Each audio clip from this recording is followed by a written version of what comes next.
So that's a big difference because sports psychology is really just focused on the mind and ignores the heart. And so when I realized that the heart is the key, then the next obvious question is, well, how do you train the heart? I've never heard anyone say that before. So that was what the majority of the time in the desert was starting to figure out. And I realized that the Bible was going to be the best source for that. Welcome back to another episode of the Peak Performance Life podcast. Today, I am very excited to have the #1 New York Times best-selling author, Jim Murphy. He is the author of a book called Inner Excellence: Train Your Mind for Extraordinary Performance and the Best Possible Life. This book went viral when a member of the Philadelphia Eagles was caught reading the book in the middle of the playoff game on the sideline, and it just went absolutely viral after that. He also has a new book called The Best Possible Life: How to Live with Deep Contentment, Joy, and Confidence No Matter What. He has trained professional athletes, and what he's going to share with us today, I am so excited about. You all know that this is my favorite type of stuff, to talk about this mindset and how to change your life through mental models and frameworks and things like that, which Jim is just an absolute expert in. So Jim, thank you so much for joining us here today. Yeah, thanks so much for having me. Yeah, well, let's jump right into it, and maybe we'll start with that story of what happened kind of with Inner Excellence and how it kind of took off. Yeah, sure. So, well, I was a pro athlete. I played 5 years in minor league baseball, and my identity was completely wrapped up in my position as an athlete. And when I got injured and had to retire, I felt like I lost everything. And I ended up getting a job at FedEx downtown Seattle, Washington. And when I was delivering packages, trying to figure out what to do with my life, I got asked if I wanted to coach a high school baseball team. And I never had considered it as a possibility, but it just worked with my schedule. So I did it O'Day High School junior varsity, and we went undefeated, had such a great time. And then I get a master's degree in coaching science. And so my first book came out of that, my master's paper, where I interviewed 39 major league GMs and managers, baseball managers, on how to build a championship team. I get a job with the Texas Rangers 2 weeks after graduation. I quit 6 months later in tears. It just was a box that I couldn't fit into. At the time, I felt like a total failure. Now I realize that it was God had much bigger plans for me. Of course, when you're going through really, really hard times, it's really hard to see, and I had no idea. And then, I just after coaching in the Olympics, I come back to Vancouver, BC, my hometown, and trying to figure out what to do with my life. And I end up decided to go live a life of relative solitude and figure out what to do with my life. And so I gave away most of my possessions and moved to the desert. And I went there to go figure everything out. And that's where Inner Excellence was born. So yeah, did you do 5 years or something like that in the desert? Yeah, I was there 2.5 years. Actually, a teammate of mine in pro baseball had called and asked if I wanted to come help him for the weekend to open up a baseball academy. And I just thought, what if I went down there and helped him out part-time and moved there, and then just lived a simple life to figure out what to do with my life. And so it's not like I was living in a teepee or anything. I was in town on the outskirts of Tucson, Arizona. And I lived in the baseball academy for a few months. There were no showers, so I'd shower at the gym. And like one of my first New Year's Eve, I'm in this empty house and I hear a noise and I go outside and I see fireworks, and that's when I realized it was New Year's Eve. So it was a pretty lonely time. I was there 2.5 years. After a while, I decided I wanted to become a personal coach to professional baseball players, teach them how to have peace and confidence under pressure.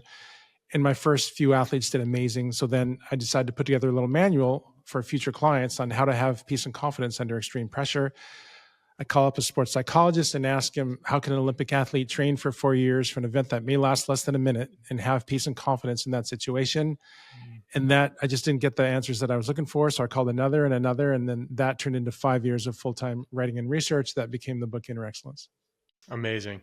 And then, so Inner Excellence comes out, and I think from what I heard, it's only selling maybe 1 or 2 copies a day, just kind of going along. And then all of a sudden, I think it's A.J. Brown of the Philadelphia Eagles gets seen on the sideline. The cameras catch him, and he's reading your book in the middle of the game, and then things kind of go crazy from there? Yeah, that's right. It's a really crazy story. I didn't know. I had no idea he was reading the book during the games. I'd seen a picture of him in uniform with the book, but I had no context, so I didn't know anything about it. I saw it about a month earlier, and so I just thought, "Oh, that's cool." And then that Sunday night was January 12th when everything changed. I was watching a different football game, and then I see all these texts. My mom was dying that week. She died that week, and it was an answer to prayer because she was suffering. But it was a somber time. This was this January, and I look at my phone. I think, oh, my mom must have died because of all the texts. And then the text said, you need to turn on the Eagles Packers wild card game. And so then I saw it, and I was like, wow, this is probably going to be significant. And then, yeah, it turned out to be quite significant.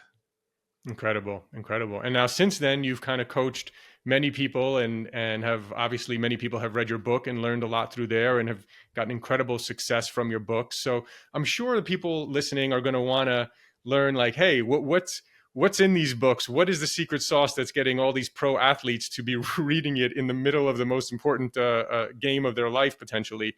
So yeah, why don't we go into a little bit of kind of what you cover in these books? Well, when I was in the desert, there's the first thing I realized as I wanted to devote my life to something that was meaningful.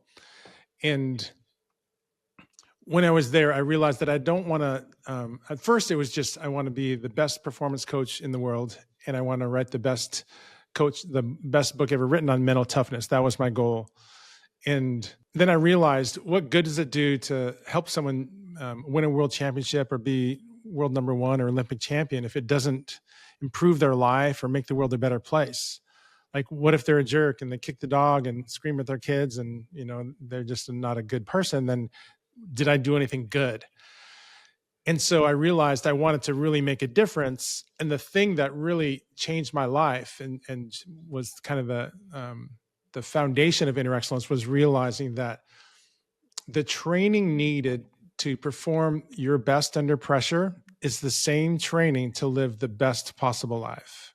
And when I say the best possible life, I mean a life of deep contentment, joy, and confidence, no matter what. I mean a life filled with love and joy and peace and patience and kindness and goodness and faithfulness and gentleness and self-control. Nice. So yeah. So say more about that. What are, like you said, so similar things. So what are some of those kind of concepts? Yeah, the training is the training to be wholehearted.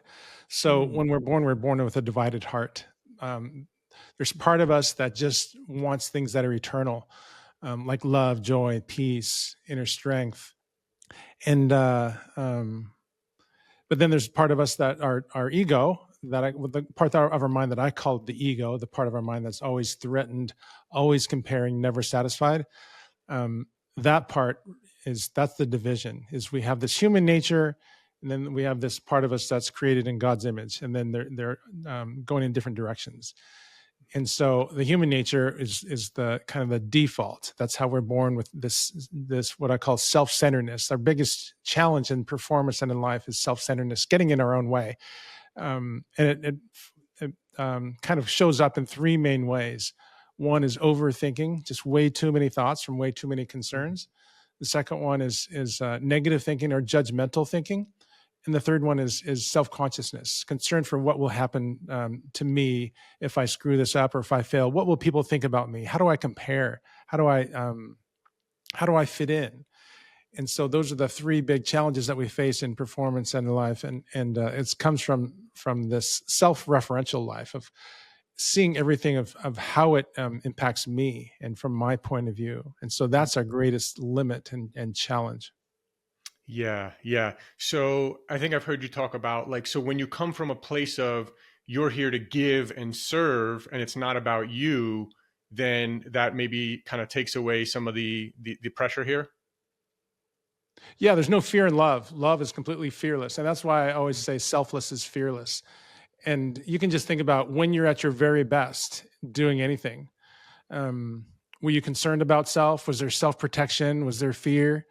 When you're at your best, there's no thoughts of self whatsoever. at least in the best performers in anything. There's no thoughts about self at all. And so with no thoughts about self, there's no concern for self, there's no fear. It's just completely caught up in the moment. And same thing, even if you're not a performer, same thing if you're caught up in a great book or movie, or caught up in a great piece of art. When you really experience beauty at a deep level, there's no concern for self or thoughts about self, and that's one of the big powers of beauty. Mm. So, I mean, look, it sounds easy in concept, right? It's like, oh, just don't think about yourself. Don't, whatever, just think about other people and serve. Probably a lot harder to break all this conditioning we've had for so many years. So yeah, what do you think about that for someone listening and saying, sounds good, but how the heck do I do this? Well, the book's 310 pages or Yeah. something, Yeah. and it was 5 years of full-time writing and research. So yeah, it's a lifetime of lifetime pursuit, Mm-hmm. and it's a way of life. It's not like, don't buy the book Inner Excellence just to say how I can get rich quick or anything like that. It's like, um, do you want to live the best possible life? Then it might be something for you to consider. And so Inner Excellence in one respect is um, it's the pursuit of self-mastery. And when I think of self-mastery, I think of mastering the ego. Like I said, the part of our mind that's always threatened and comparing and never satisfied, either overinflated or underinflated, and always very, very busy and always on trial. Everything is a trial. However you do, like you're gonna cook a meal, you're gonna go to practice, you're gonna go to work. Everything is always evaluated. How did I do? Good or bad? Good. I'm okay for the next moment. Bad. Now I'm getting judged. And so that's the ego that is always threatened like that. And so mastering that part of our mind that's always threatened is crucial for inner peace and inner strength. Inner peace and inner strength go directly together. And so, and they're both tied to gratitude and mental toughness and beauty. I think of those things, those 5 things together: beauty, mental toughness, inner strength, inner peace, and gratitude. And so gratitude is the key. Yeah, I definitely agree. I think gratitude is even though it's talked about quite a bit in the personal development circles, how many people are actually doing it consistently. It's really a powerful tool. I agree with that. With ego, you must be working with a lot of professional athletes who have gotten to this level. It's almost like it's an interesting thing, the ego, right? Because on one hand, the ego can drive you to be more successful or be the best you could be because you want to be better or whatever. But on the other hand, you got to be very careful that you don't think you're better than other people or anything like that. But I'm just kind of curious a little bit about when you work with these kind of high level athletes who must have had or still have some big ego. What does that kind of look like when you're working with them, and how can, are there any exercises or practices you kind of try to Yeah. get them to do? So ego to me is similar to fear, anger, fire. They're all powerful and all dangerous. All can really hurt you, but also can propel your performance. Anger can make people perform better. Fear can make you practice harder and drive yourself to get up at 3 a.m. and work 15-hour days. So fear, anger, ego, it can really push people to work really, really hard and do achieve extraordinary things. But the problem is it's very dangerous. And the problem with ego is that it's always threatened, and when you're threatened, then there's no freedom. And so inner excellence has 3 pillars, and that's belief, freedom, and focus. And so you can think of BFF, best friends forever. So these are kind of the three pillars of inner excellence. And so belief, a subconscious comfort level with what you feel is possible, and freedom, the ability to play like a kid and have fun, and have a sense of joy. And then focus, ability to be fully present. You can also think of inner excellence as an in-depth system to be fully present in your life, no matter what the circumstance. Mm, yeah. Really powerful stuff there. Beliefs, obviously, extremely powerful, right? The old quote kind of from Henry Ford, whether you think you can or think you can't, either way, you're right. And that's something I learned from Tony Robbins many years ago as well. And doing some NLP trainings many years ago, like really got ingrained in me about like the power of beliefs. And like, I actually first have to believe something is possible in my mind. and truly believe it, not just say it, but deep down inside, I don't believe it, right? How do I actually truly fully embody it? It's such a powerful thing. What about for people maybe listening right now who say, hey, I want to develop a more powerful belief system? How do I, many people are not even aware that they're constantly going, saying the same negative beliefs and limiting Mhm. beliefs over and over every day. Any advice for people in that situation? Oh yeah, yeah. Beliefs are the thing that limits most people. It's a thing that separates the best from the rest in anything. How do we get that subconscious comfort level to feel that you can do things you've never done before and become someone you've never been before? So we have to get good at handling feelings. There's no way to, if you want to do extraordinary things, you have to let go of your past and let go of who you've been and the story that you have about yourself. We have to let that go. And it's really hard because if I let go of who I've been and let go of my story of who I am, then who am I? If I don't have a past, it's really scary. And so most people want to hold on to their past. And when they do that, they're holding on to their limitations. And so what I do is I help people understand how their mind works, how their subconscious mind, which is so much more powerful, how that works, how fear works, what your heart deeply wants, what the control center of your life is, which is your heart and your subconscious working together. I think of your heart in three ways. I call it your heart or your spirit or your will. And that's what we need training for. And especially training it for joy.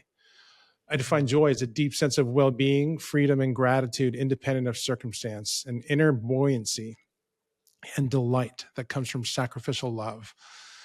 And so, yeah, that's where the power's at. That's great. That's amazing. You mentioned focus and being present. That's another thing, obviously, that many people probably struggle with. Can you say more about that, or how does someone become more present and have a better focus?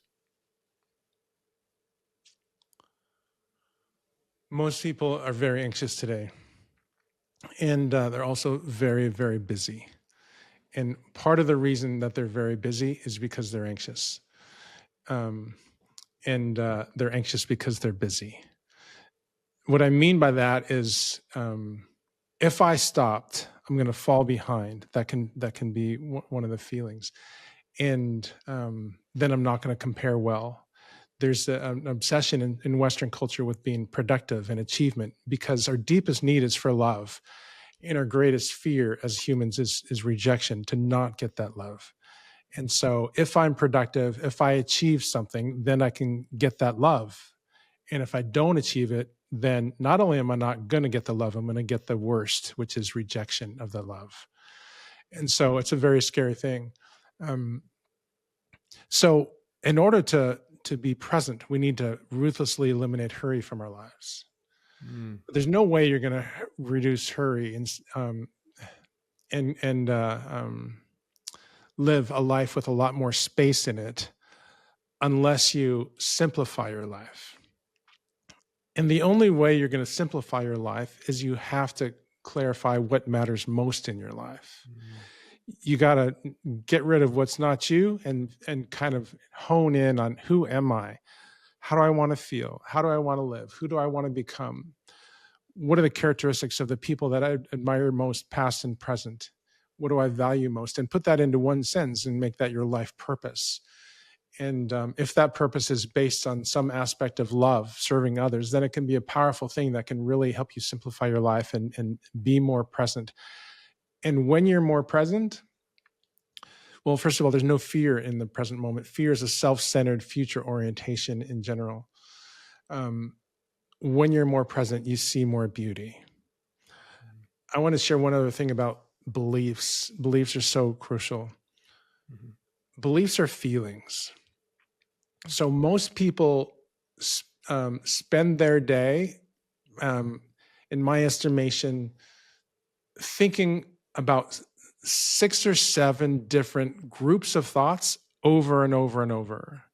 And those groups of thoughts are limitations about who they are, how the world is, what's possible and not possible for them. And those limitations and thoughts come with feelings. And so what happens to most people is that they have experiences in their life, and then they fail in their mind. They think it's a failure, and so they get hurt emotionally. And nobody likes to be hurt, and so they're like, "Oh, like touching a hot stove. I don't want to do that again." And so they shrink back and get tentative. And then by the time you become an adult, you're 20, 30 years old, 40 years old, and then you've gotten hurt so many times, we keep shrinking back and lose the ability to dream. And being able to dream, I had such a great talk with Danica Patrick, the race car driver, and she said, "I'm such a big dreamer." And it's not a surprise to hear that from someone who has achieved such extraordinary things. Mm-hmm. And she said she doesn't take things personal. She said she's not caught up with what people think about her. That's what she said. And that also makes sense, because if you're concerned about what people think, then you're going to be tentative and afraid of making a mistake, because what will people think? And so if you want to expand what you believe is possible, then we need to get good at uncomfortable feelings, get good at handling those feelings. And when you're really uncomfortable, and embracing the feelings, because when you come to the edge of your beliefs, what happens to most people is they shrink back and they never expand what they believe is possible. And that's kind of the essence of inner excellence, is to expand what you believe is possible. To do that, we need to come to the edge of our beliefs, our edge of our feelings, and sit in those feelings and not run from them. Yeah. And you mentioned also like people taking the time, making the space. I think that's really important. I mean, one of the biggest game changers for me in my life has been my kind of morning time, where I love living in Las Vegas because it's sunny pretty much every day of the year, except for maybe a handful of days. And I go outside in the morning, try to take my shirt off and get some sun if I can. And I'm just creating space. I'm doing a lot of gratitude. I'm doing visualizations. I'm thinking about a kind of a better version of myself, trying to, increase my belief system. And it's been an absolute game changer for me. And I kind of tell a lot of friends about it, and, the importance of not just waking up, getting on your phone, checking news and social media, and then being bombarded, and kind of like the rest of the world controlling your mind and what you're thinking about and your belief system, and actually creating that space. I think it's been one of the most powerful things that I've been able to do personally. So yeah, I think, is there like there's got to be, because like you said, you have to create space in order to even get out of your head and think higher level about a lot of the stuff that you're talking about, right? That's right. Yeah. Yeah. I think, so yeah. So what do you kind of teach people, hey, take thinking time, or maybe have a certain time on your calendar set aside for thinking or gratitude or something, or is there any kind of practice you recommend people do there? Yeah, definitely. Mm-hmm. So I was listening to a guy named Tyler Staton yesterday, the last couple of days, and talked about what he called the secret hours. And I started thinking about that phrase, and I don't know exactly what he meant, but I know what I started to think about what I call the secret hours. I think of it as the 3 hours from once you wake up, and the 3 hours before you turn out the lights. And I think of those as secret hours because those 6 hours are crucial in your life. And I know that I don't think that I'm alone, that I've spent a lot of those hours in the last year or two, especially since everything happened with AJ Brown, where I've been on social media a lot more to respond to people and post things. That I spent a lot of those secret hours online on my phone. And an addiction is anything that stops your growth. And the phone has been the biggest addiction that I've had in a long time. And so I think the secret hours are super crucial. The ideal in the morning is your first hour. You make no decisions in the first hour. So inner excellence, you can think of it as a series of habits of thought and action throughout the day. That are how do I line up with my purpose more often? How do I get into that flow of resonance where I feel fully engaged, heart, mind, and body, unattached to how I want to feel? Mm-hmm. Yeah, love that. Absolutely love that. So your new book now just came out in paperback. I know the audio book and the second version is coming out soon as well. The Best Possible Life. Talk about what are some of the things that you kind of expand on in that book compared to Inner Excellence. Yeah, that book's getting re-released March 31st, 2026. Um, so what that book, it turned out to be, it's a book on the spiritual life. I think the best performers in the world, they walked by faith, not by sight. The best lives ever lived walked by faith, not by sight. Whoever's going to win the Masters in April in golf, they're going to walk by faith, not by sight. What I mean by that is they're not going to be attached to the circumstances in the moment. They're going to stay connected to the vision. Mm-hmm. And the best life, no matter if you believe in God or don't believe in God, is a spiritual life.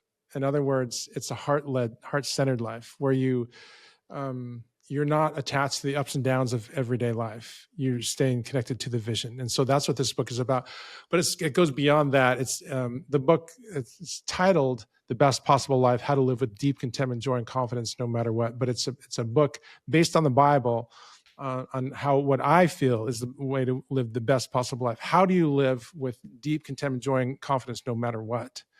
Well, you've got to surrender your heart and your life in service of others. And so that book is a much smaller, shorter book. I had this kind of interesting experience a few years ago. I had an NHL hockey coach and an NBA Hall of Fame basketball coach tell me in about a 6-week period the same thing. Jim, I read Inner Excellence, loved it. I'd give it to my whole team tomorrow if I thought anyone would read it. The NHL coach told me, Jim, I've been with this team 9 years, never seen a guy carrying a book before. And so I was like, okay, I need to write a simpler book because Inner Excellence is pretty dense. A lot of material and not something for that you just look for easy reading, but more rather something as a manual to reread. And so this book, The Best Possible Life, is aimed at the 7th grade reading level. So more stories, much shorter, and just in how to live the best life, a spiritual life from the Bible-based perspective. Amazing. Amazing. Yeah. And I agree 100%. I think some of the things that I've been trying to work on myself, and I'm not, I don't practice any one particular religion or anything like that. I actually grew up in a household that had a Jewish, Christian, Muslim, and Hindu all in the same household. Wow. So yeah, with my stepbrother and my stepfather and mom and dad.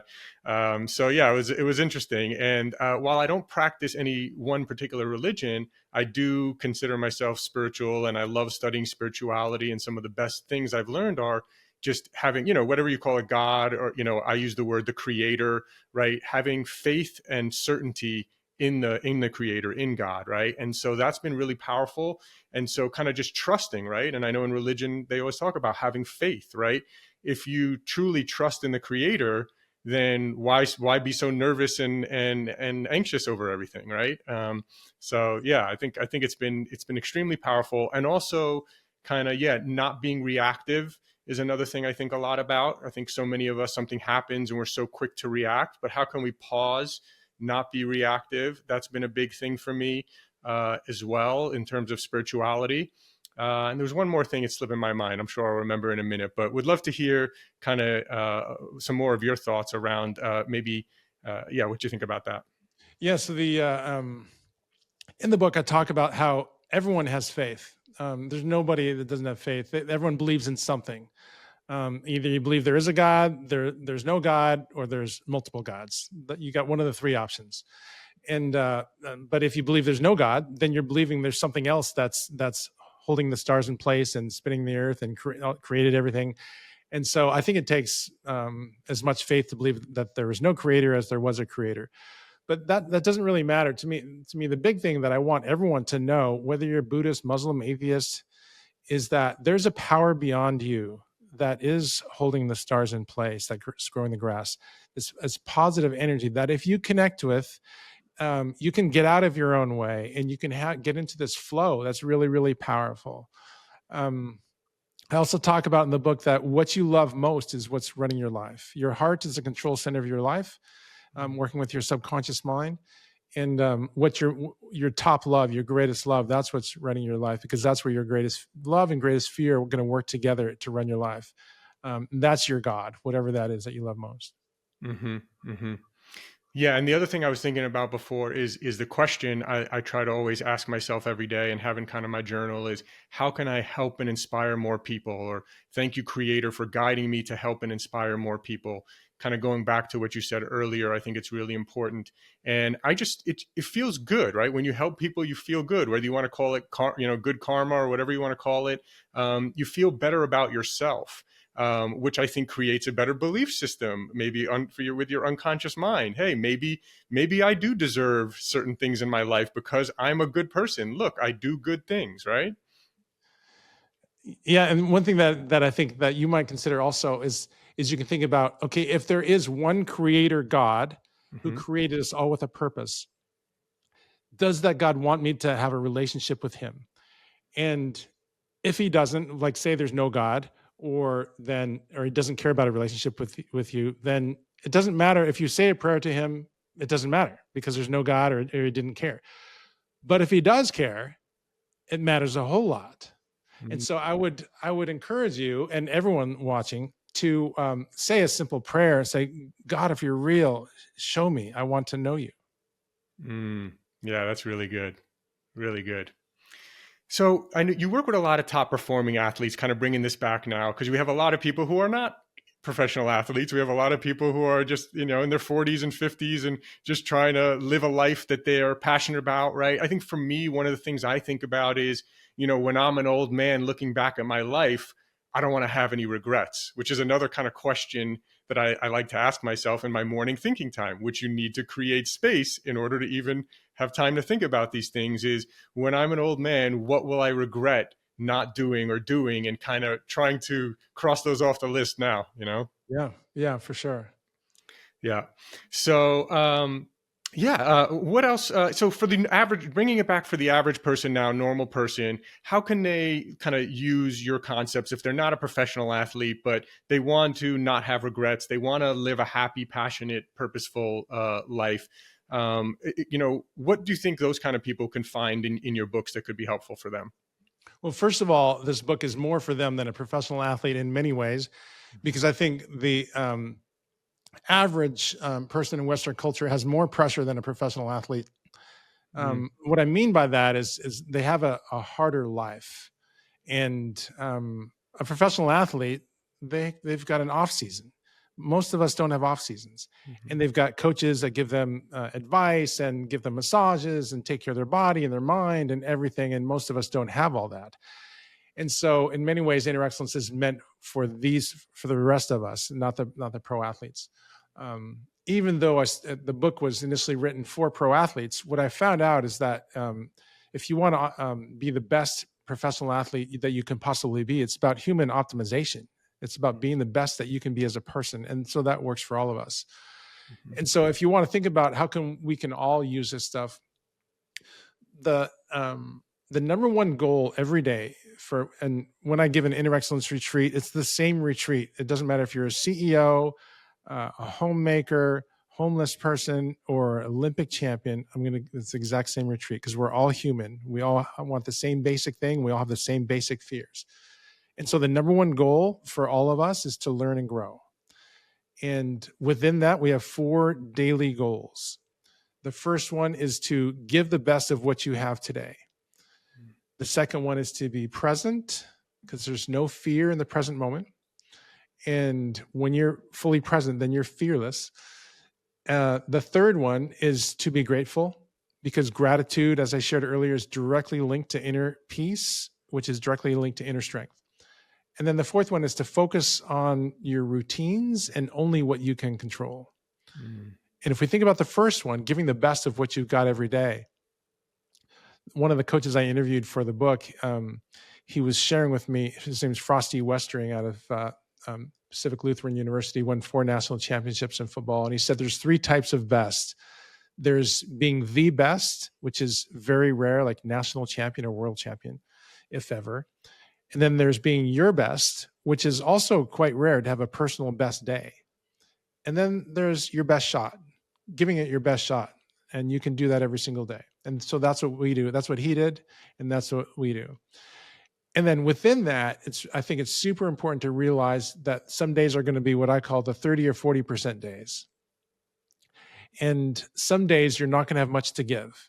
And if you try and give what you might have, if you expect that you're going to have a 100% day on a 30 or 40% day, it's going to be a day of frustration. Mm-hmm. And so we're just going to give the best of what we do have. You're going to be like, okay, today's a 30 or 40% day. I don't have much to give and my results may not be good, but that's okay. I'm just going to give the best of what I do have. Can I tell you a story about that? Please.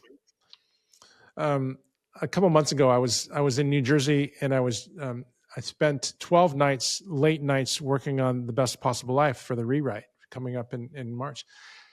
And I had 2 interviews in Manhattan, and I thought it was a 2-hour drive according to the GPS. It took 4 hours, and it was also driving into rush hour. And I even looked up, if I leave at 7 a.m., what time will I get there? And it said I would get there at 9, but I was an hour late.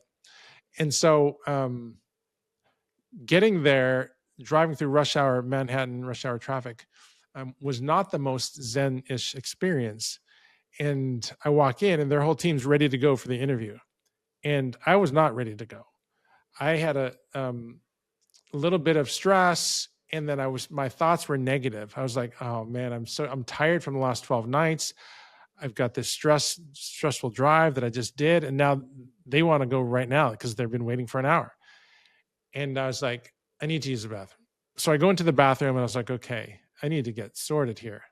And then I thought, what would you do if I was coaching you? And I thought, I'd remember the goals, 4 daily goals. And then, so the first one, give the best of what you got. I was like, oh, today's your 30 or 40% day.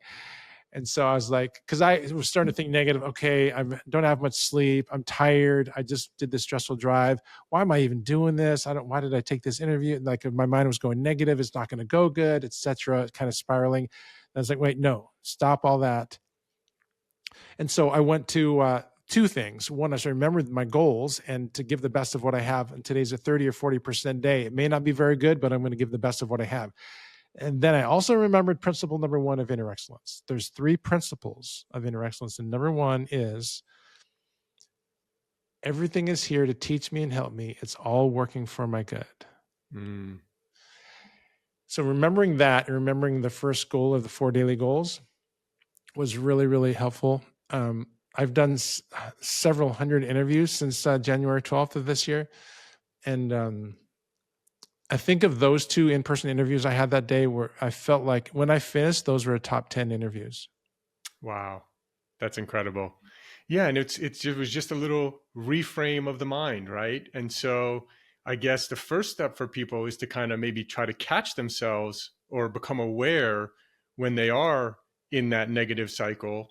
And then how can they kind of go back, and that's where I think the book is so powerful, right? Because then they have these frameworks that they can go back to, like, oh, I'm thinking negative. Okay, wait, stop. What's rule number 1? What's rule number 2? Let's go through these and do this. Yeah. You know, another thing is, so the ego is our biggest adversary and keeps us from being fully present and fills us with fear and comparison. One of the things that the ego does is takes things personal. So when I think of inner excellence, I think of self-mastery. When I think of self-mastery, I think of mastering the ego. And when I think of mastering the ego, I think of 3 things: being unembarrassable, unoffendable, and unirritatable. Mm. And so I'll tell you a story. A little while ago, or I was on this road trip, and I was going to go meet a friend for lunch, and I drove an hour and a half to meet the friend for lunch, and they were busy, didn't get back to me until 2:00, and they said, "Can we switch it to dinner?" And I thought, I don't have time to do this on your schedule. I'm a busy guy, and I've got other people that want to see me, and I need to. And so I was like, wait a second, are you taking this personal? That he didn't get back to you in time, and now he wants to switch it and whatever. And I thought, yeah, because I was trying to think about, well, what am I going to do now for lunch and dinner? Where am I going to stay tonight? And, who am I going to meet up with? And then I thought, well, taking it personal, that meant that I was not going to have dinner with that person. Mm. But if I didn't take it personal, then everything's on the table. I can do whatever I want. There's no emotional attachment to one way or the other. And so I thought if I didn't take it personal, I probably would go to dinner with that person and I would spend the night in this area. And so I decided to stay in that area, went to dinner, had a great dinner. The next morning, I'm going to a coffee shop to have a Zoom call with a spiritual mentor and Nick. And then I'm driving in that area. I'm like, this place looks really familiar. And then I was like, oh my gosh, I think this is where I did an inner excellence retreat with this client friend. And so I texted her and I said, hey, is this where we did our retreat? And she's like, yes, yes. I said, well, you're in town, because it was in her hometown. She said, yeah. And so we met for brunch and it was amazing. And I hadn't seen her for a while. She's pretty busy winning LPGA golf tournaments. But the only reason I was able to meet up with this old friend was because I didn't take it personal. I went through that little tool. Are you taking it personal right now? I love that. Yeah, that's really great. And going back to what you said before, you said it in a different way, but it kind of reminded me of the old saying that when you believe that life is happening for you, not to you, right? It's kind of like similar to what you were saying before. And so kind of when you look at that mindset of like, oh, this happened, oh, this didn't happen to me, this happened for me. And how can I make the best out of this situation? Then you went further on and talked about kind of removing this. Am I offended? Is my ego getting in the way here? And looking at those things. It sounds like what I love about you is that it's like a lot of spirituality, kind of like it's very much inner game. It's not just like head talk and like, oh, like a normal kind of professional sports team coach might be more like training and physical and, this kind of thing. Whereas you're working a lot more on the kind of spiritual, emotional side of things. Is there any kind of maybe books or learnings or things that you studied over the years that helped you become more in tune and learn some of these kind of things that you learn? Obviously, people should get your books, and that would be the best way to learn from you. But I'm always curious about like, how did you kind of get into all this stuff? Or were you always kind of like this? Well, I going to the desert and spending 5 years full-time writing and researching the book. There is some authors that I love, like for example, Malcolm Gladwell. I think he's such a good writer. He's such a good observer of human behavior and human nature. Henry Nouwen, also extraordinary. I would love to write like those guys. Yeah, we were talking about kind of any kind of spiritual practices or teachers or things that you've learned along the way. Any kind of learnings there. Mm-hmm. One of the things that I remember when I was in the desert was that when I realized that training your heart is the key. And so two things that I tell professional athletes that are unique to what I do compared to a sports psychologist. And so maybe they want a sports psychologist instead, because I use sports psychology, goal setting and visualizing and things like that. But inner excellence is focused on, believes that the heart is the key to your life, your heart and subconscious, that we're far more than thinking machines. We've got to get to a deeper level than just your thoughts. We've got to get to your greatest fears and your greatest dreams. And we got to understand what your heart deeply wants in order to really maximize your potential. And so that's a big difference, because sports psychology is really just focused on the mind and ignores the heart. And so when I realized that the heart is the key, then the next obvious question is, well, how do you train the heart? I've never heard anyone say that before. Right. So that was what the majority of the time in the desert was starting to figure out. And I realized that the Bible was going to be the best source for that. So heart transformation, inner excellence is about heart transformation, to go from a self-centered human nature which leads to self-protection and fear. What are people thinking about me? I need to self-protect. To a selfless and therefore fearless nature. That's the training that we do. And it's really training for joy. Most people come to me as a pro athlete, and they're coming for essentially happiness. I define happiness as a positive temporary feeling based on what's happening. You get some good transaction, then you're going to feel good. You get a good meal, you're happy. Bad meal, you're not happy. You get a good result in whatever you're trying to do, you're happy. You get a bad result, you're unhappy.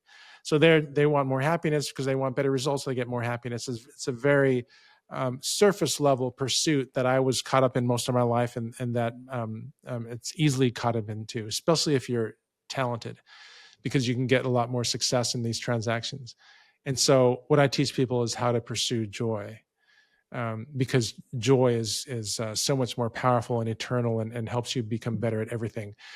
Because joy is really the foundation for self-control. If you want to get good at everything and anything, then self-control is so crucial. And it's joy is the foundation for that. We also have Inner Excellence has 9 disciplines. I abbreviate Inner Excellence IX, and it stands for Roman numeral 9. There's 9 characteristics of the best possible life that I listed earlier. And there's also 9 disciplines. And one of those disciplines is to deprive the appetites. And so we need to do hard things. The best possible life has 1 foot in joy and 1 foot in suffering. If you want to grow bigger muscles, you got to break them down. There's no other way. If you want to gain wisdom, you have to go through things and embrace things. You can't run from it. You got to face your fears. And you have to, if you want to really get wisdom, to me, I define wisdom as to know who God is, and therefore who you are, what he's doing in the world, and how you can join in. Or if I'm talking to someone who's never had any spiritual experience, or doesn't speak that language, I would say wisdom is keen insight on how to live with absolute fullness of life, to have unobstructed views of beauty and connections and possibilities. And so that's what Inner Excellence is about. I help people pursue that. And when you pursue that, then your transactions get a lot better as a byproduct. I love that. I love how you kind of describe the levels and talking about like a sports psychologist, because I would say kind of like the first level is realizing that sports psychology, or, using your mind the right way, maybe developing some mental models or frameworks or whatever. That's one level. That's one step. That's a start. But then the next level, I think the higher level, what you're teaching is kind of getting into the heart and all the other things we spoke about on this episode. Jim, this was amazing. I thoroughly enjoyed it. I'm pre-ordering your book on Audible as well, The Best Possible Life. Can't wait to listen to that one. Highly recommend people get Inner Excellence. Where can people, if people are interested in maybe doing a retreat with you or learning about your books, following you, where can they do that? Yeah, we've got a newsletter. If you go to innerexcellence.com, you can sign up for the VIP newsletter, and then you'll hear about all the retreats and the workshops. And we build houses in Mexico twice a year that's open to the public with a full Inner Excellence retreat attached to it. And it's less than a tenth of the normal cost of an Inner Excellence retreat. And so I'm also on social media, Instagram, Inner Excellence Jim Murphy, and other social media outlets. So your handles on social media are Inner Excellence Jim Murphy? That's Instagram. Twitter or X is Inner Excellence, and I'm not sure what the rest are. Okay, well, we'll have some things in the show notes here as well for sure.